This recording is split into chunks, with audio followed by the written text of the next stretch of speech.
Aleluias. Você pode aplaudir ao Senhor? Glória a Deus. Aleluias. As crianças vão estar descendo. Sim. As crianças, por favor.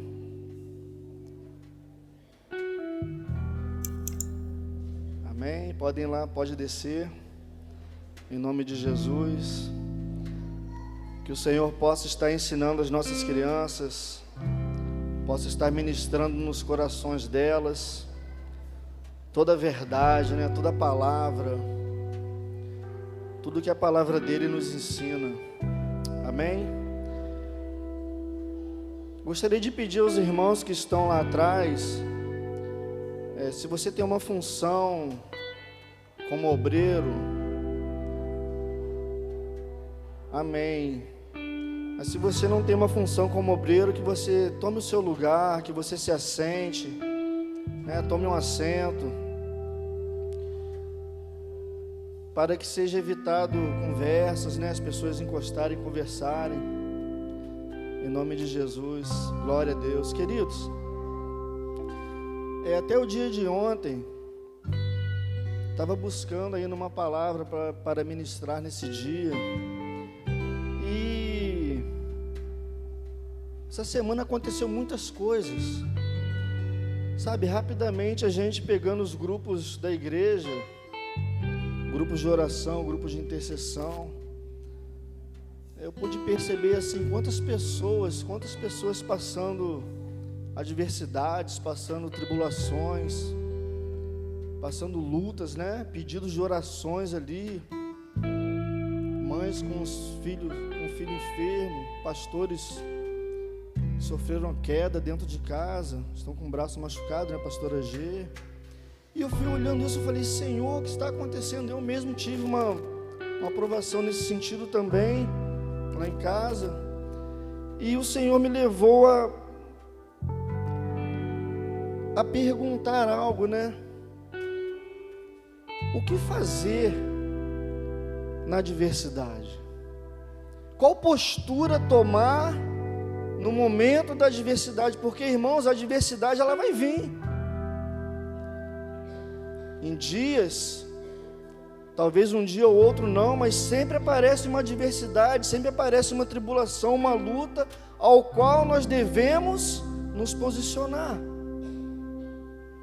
E de ontem para hoje eu fiquei pensando muito nesse tema, sabe, o que fazer no momento da adversidade, no momento da luta, no momento da aflição. Nós sabemos que o Senhor Jesus deixou algo para nós, que é um texto que todos conhecem, que está em João, capítulo 16, e o Senhor vai falando ali algumas coisas, algumas admoestações, e no versículo 33 ele fala assim, estas coisas vos tenho dito, para que tenhais paz em mim. No mundo passeis por aflições, mas tende bom ânimo, eu venci o mundo. Sabe, é um texto que eu acho que todo cristão conhece essa palavra. Mas a questão é como nós aplicamos essa palavra na nossa vida. Como você tem aplicado essa palavra no momento em que você está aflito, no momento em que você está angustiado, no momento em que você está, passando por uma adversidade. Você está tendo paz no Senhor Jesus? Porque, o primeiro conselho que Ele dá para nós é o que? Tende paz em mim.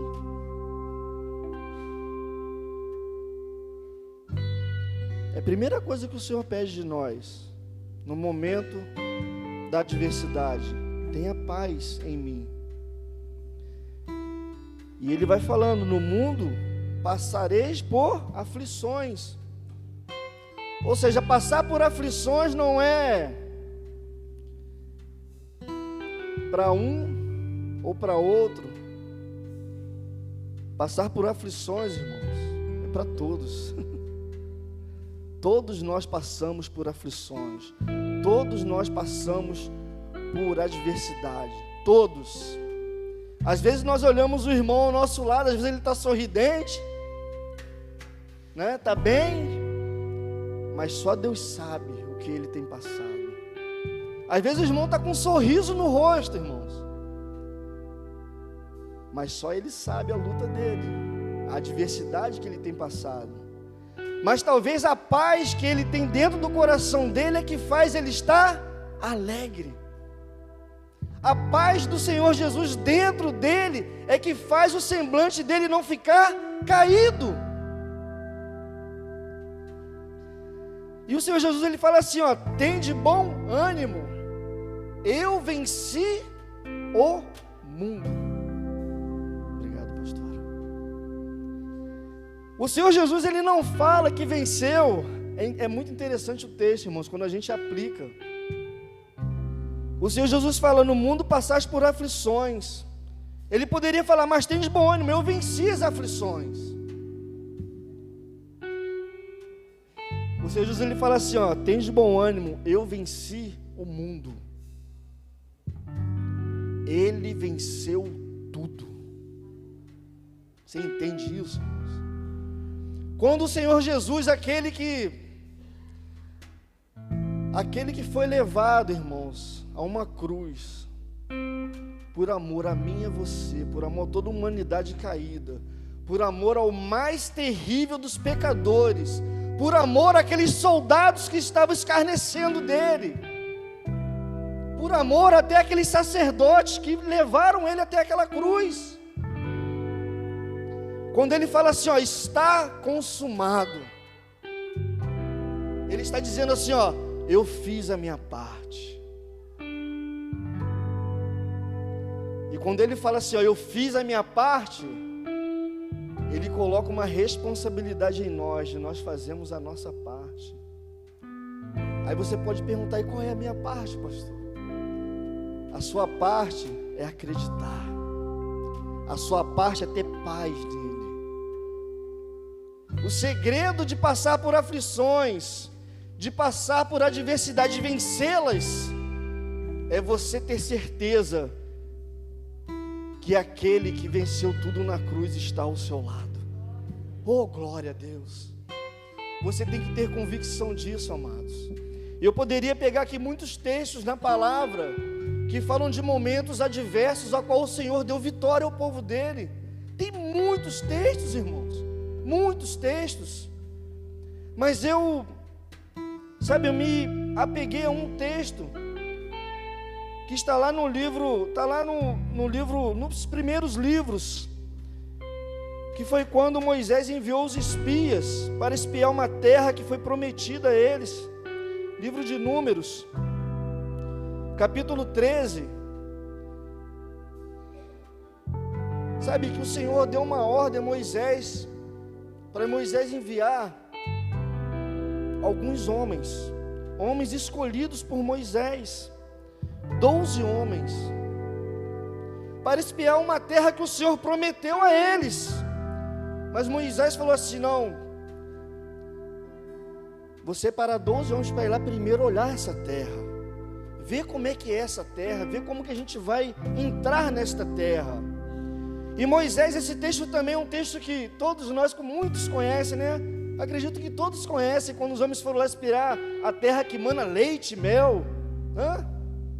E esses homens foram à terra, espiaram a terra, viram que realmente era uma terra boa, era uma terra que dava frutos gigantescos, era uma terra próspera, era uma terra, que era boa. Mas quando esses homens voltam para apresentar o relatório deles, ali acontece algo interessante, irmãos. 12 homens foram, 12 homens viram as mesmas coisas. 12 homens voltam com um relatório para Moisés.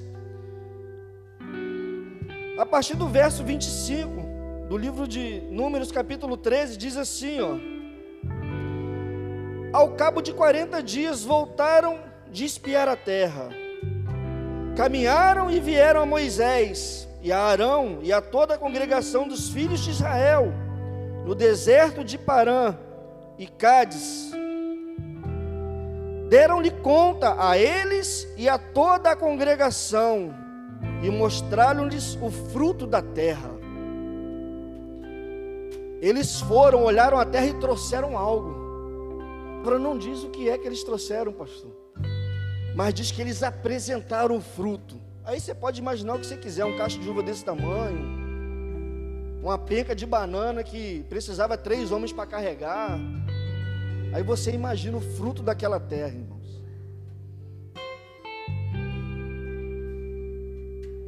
Relataram a Moisés e disseram: fomos à terra a que nos enviaste, e verdadeiramente mana leite e mel, este é o fruto dela. O povo, porém, aí eles primeiro apresentaram o fruto, e todos eles foram unânimes: olha, a terra é boa, a terra é próspera, olha o tamanho do fruto daquela terra. Aí vem o mais,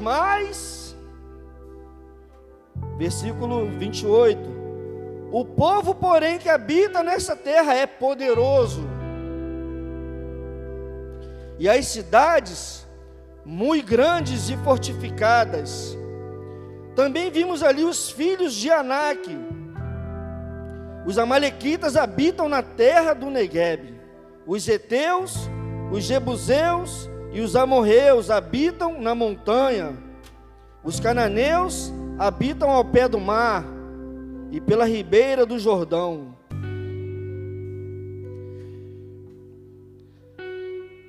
Ou seja, a terra era boa, irmãos. Era, amém? Era boa, né?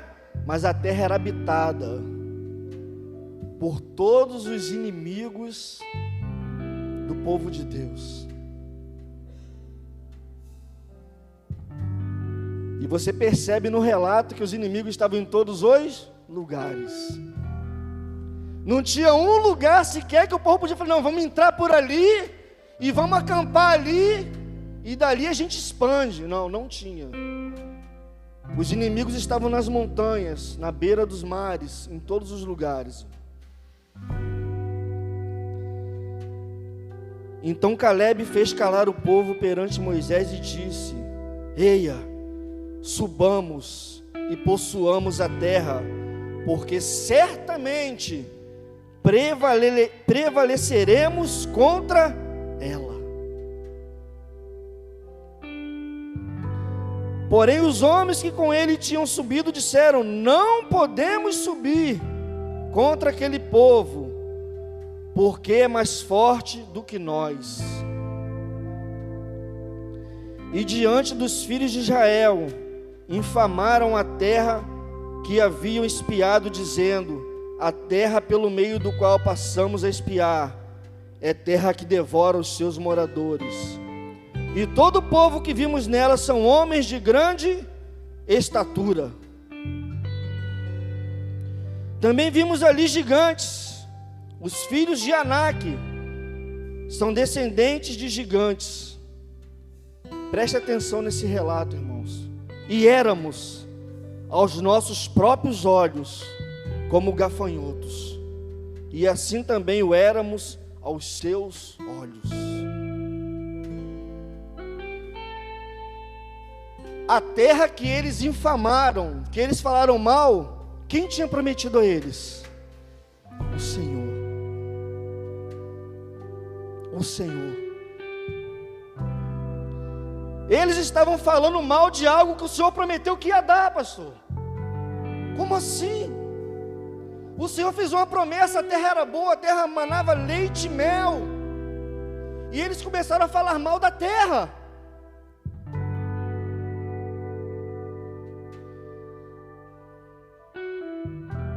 Talvez você está perguntando assim: mas o que tem a ver esse texto, isso tudo com tribulação, com adversidade? Vocês vão entender. Eles começaram a falar mal, queridos, da promessa do Senhor. Antes mesmo de possuir a promessa, eles começaram a reclamar da promessa. antes mesmo de tomar posse do que o Senhor tinha dado a eles, eles começaram a falar mal, começaram a murmurar, a reclamar. E quando eles falam assim, éramos aos nossos próprios olhos como gafanhotos, queridos, eles se diminuíram diante do inimigo. Não se diminua diante da adversidade que você está passando. Não se coloque pequeno diante da luta que você tem sofrido, diante dessa tribulação, diante dessa adversidade que vem pela sua vida nesses dias. Não se coloque pequeno, porque o Senhor teu Deus é maior do que ela. O povo se viu pequeno, mas Deus já tinha dado a terra para eles.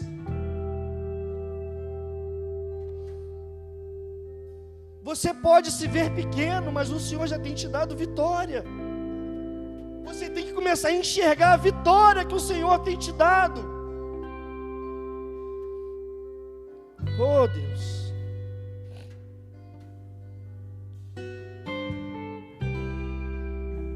Doze homens, 10 incrédulos, 2 acreditaram na promessa. Tem uma lição aqui nesse texto para nós, irmãos. As pessoas têm um ditado no mundo que diz: a voz do povo é a voz de Deus. É ou não é verdade? As pessoas falam isso a todo tempo, né? Como se a maioria tivesse razão, como se a maioria, fosse realmente o certo, o correto a fazer. Esses 2 homens levantaram a voz contra os outros 10. Eles não falaram que eles estavam falando mentira, eles estavam falando a verdade. Mas eles acreditaram que era possível conquistar a terra, mesmo com todas essas adversidades. Esse é o segredo. A sua adversidade não significa que você não vai conseguir romper. A sua tribulação de hoje não significa que você não vai conseguir ir além. O que você passa hoje, você pode não passar amanhã, dependendo da posição que você tomar hoje. Aleluia, Senhor, glória a Deus. Essa semana, quando eu vi os grupos da igreja, um pedindo oração, e outro passando uma luta, e outro uma adversidade, vi Senhor, o que fazer nesse momento? O que fazer? E continuou, eles começaram a reclamar ao ponto de falar que no versículo 2, do capítulo já 14, eles falam assim: tomara tivéssemos morrido na terra do Egito, ou mesmo nesse deserto.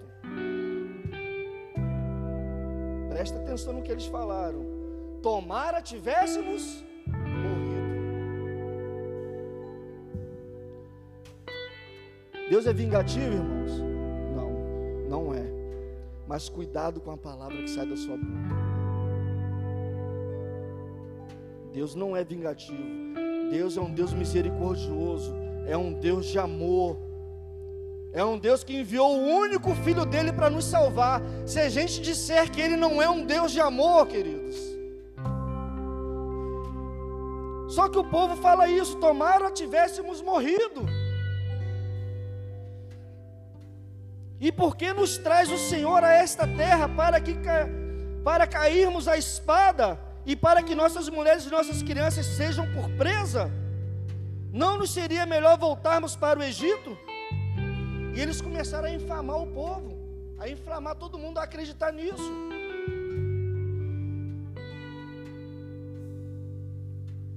Então, versículo 5: então Moisés e Arão caíram sobre o seu rosto, perante a congregação dos filhos de Israel. Moisés começa a interceder pelo povo, irmãos. E no versículo 6 diz assim: e Josué, filho de Num, e Calebe, filho de Jefuné, dentre os que espiavam a terra, rasgaram as suas vestes e falaram a toda a congregação dos filhos de Israel, dizendo: a terra pelo meio da qual passamos a espiar é terra muitíssimo boa. Se o Senhor, aleluias, se o Senhor se agradar de nós,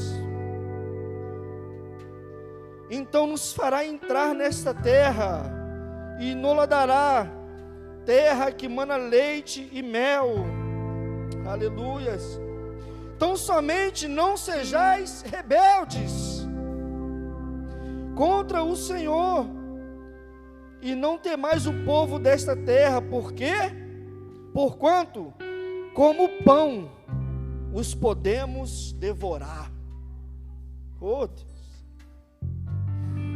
Retirou-se deles o seu amparo, o Senhor é conosco, não o temais. Você imagina, irmãos? Como pão o podemos devorar. Olha a fé desses homens, pastor. Olha o que esses homens tinham em mente. A gente vai entrar lá e vai arrebentar com todos eles. Não importa o tamanho deles, não importa o tamanho da espada deles, não importa a força que eles têm, porque o Senhor está conosco. Essa é a visão de quem está passando a adversidade. O Senhor está com você. Oh, aleluias. Que nós possamos ser como Josué e Calebe, irmãos, diante da adversidade. Que nós possamos declarar que a gente vai devorar, sabe, como se devora um pão. A gente vai passar por cima da adversidade, da tribulação. Porque no final de tudo, Deus tem uma recompensa para cada um de nós. Mas Jesus falou que no mundo a gente passaria por aflições, mas Ele venceu o mundo. Ele não venceu só as aflições, Ele venceu tudo por você. Oh, glória a Deus. Sabe, esses homens, queridos, eles foram fiéis ao Senhor. Quando eu falei assim que a gente tem que tomar muito cuidado, o Senhor, Ele não é vingativo, não. O Senhor, Ele não tem prazer. A Bíblia vai dizer que o Senhor não tem prazer nem na morte do perverso. Não tem. O Senhor não tem prazer na morte de ninguém. Não tem prazer que ninguém desça a sepultura. Não tem, irmãos. Aliás, o Senhor, Ele fica alegre quando é um filho dele. Não, ao contrário, pastor, porque Ele vai recolher para a glória dele. Ele vai recolher para os braços dele. Então o Senhor se alegra em receber os filhos, os salvos, queridos. Sabe, essas pessoas que disseram isso, tomara tivéssemos morrido na terra do Egito. Todos eles morreram, irmãos. Todos eles morreram. E o povo ficou 40 anos vagando por causa dessa rebeldia. O povo ficou naquele deserto durante 40 anos por causa dessa rebeldia. A terra já estava ali, a promessa já estava ali para eles tomarem posse. Eles precisavam passar por essa adversidade para tomar posse da promessa. Você está entendendo o que está sendo falado aqui hoje? A adversidade que você está passando hoje, talvez é a última para você tomar posse da promessa que o Senhor tem sobre você, sobre a sua casa. Mas você precisa enxergar pela fé. Você precisa enxergar pela fé que essa adversidade vai passar. Aleluias. Josué e Calebe tiveram essa visão. Por isso eles não desistiram, por isso eles não se entregaram, por isso eles não esmoreceram. Eles continuaram firmes com a convicção, sabe, de que eles iam possuir a terra. Sabe, no versículo 26, o Senhor vai dizer assim a Moisés e a Arão: até quando sofrereis? Até quando sofrerei esta má congregação que murmura contra mim? Tenho ouvido as murmurações que os filhos de Israel proferem contra mim. A murmuração não era contra Moisés, não era contra Arão, era contra o próprio Deus. Diz-lhes: por minha vida, diz o Senhor, que como falaste aos meus ouvidos, assim farei a vós outros. Entenderam isso? Nesse deserto cairá o vosso cadáver, como também todos os que dele vos foram contados, segundo o censo, de 20 anos para cima, os que dentre vós contra mim murmurastes. Não entrareis na terra a respeito da qual jurei que vos faria habitar nela, salvo Caleb, filho de Jefoné, e Josué, filho de Nun. Deus.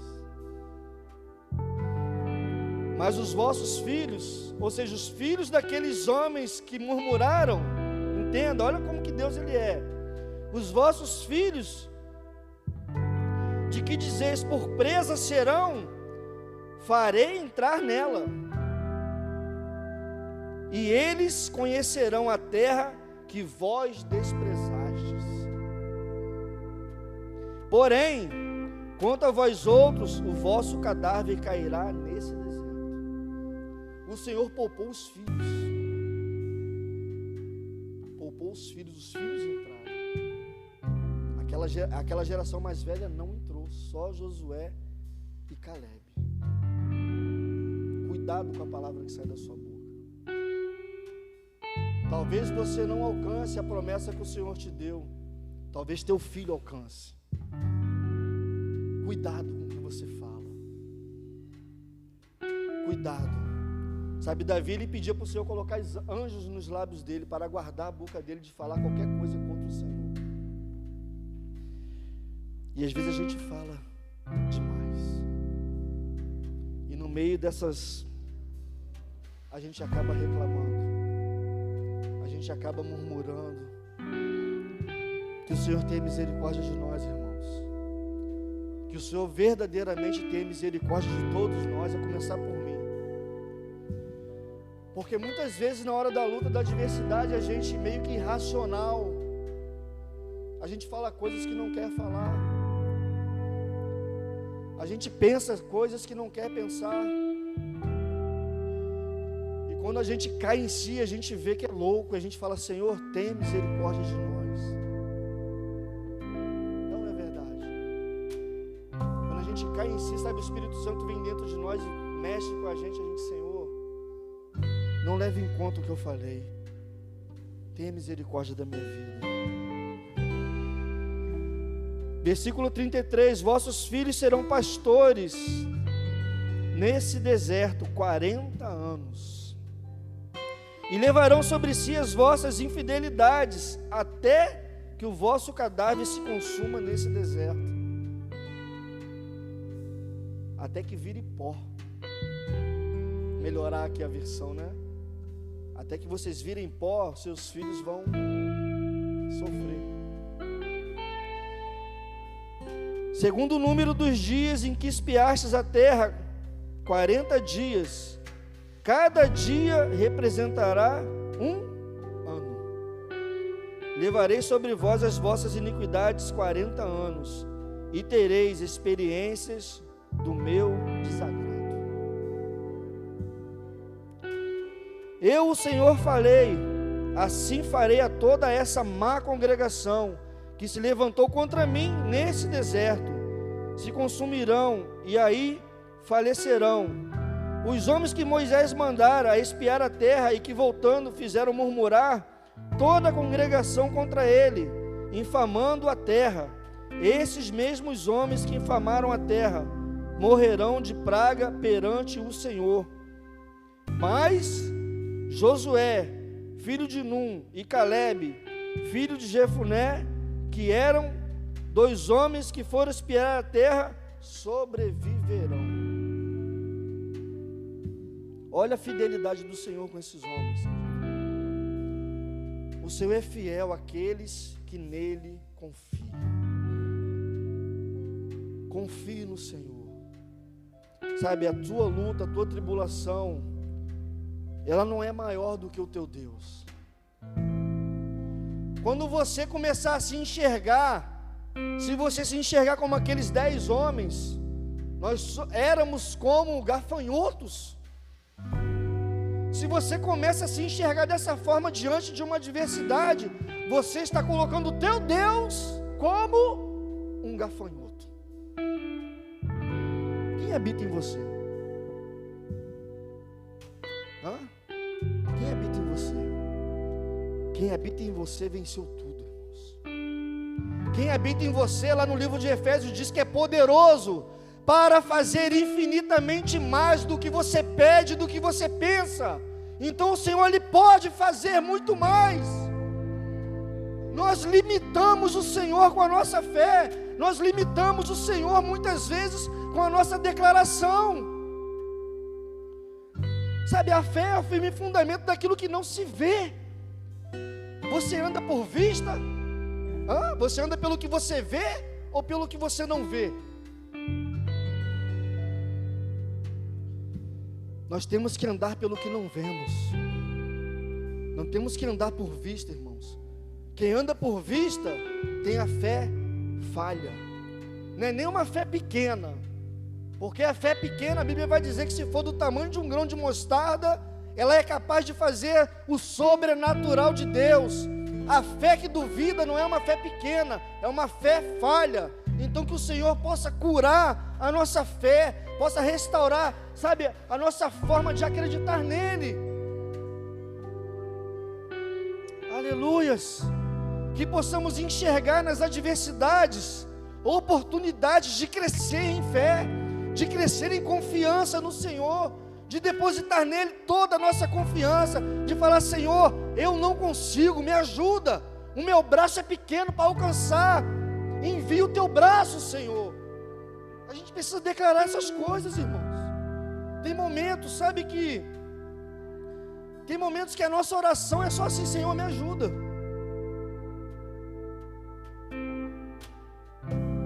Às vezes a gente não tem mais o que falar, irmãos. Não tem. Sabe, aquele que é poderoso, que diz a palavra que para enxugar dos olhos toda lágrima, o Consolador está aqui nessa noite, irmãos. Ele está com você. Eu não sei o que você tem passado. Eu sei que às vezes a gente se desespera por coisas que já estão resolvidas. Oh, glória. Às vezes a gente se desespera por coisas que o Senhor, Ele já deu a sentença nos céus, e a gente está se desesperando.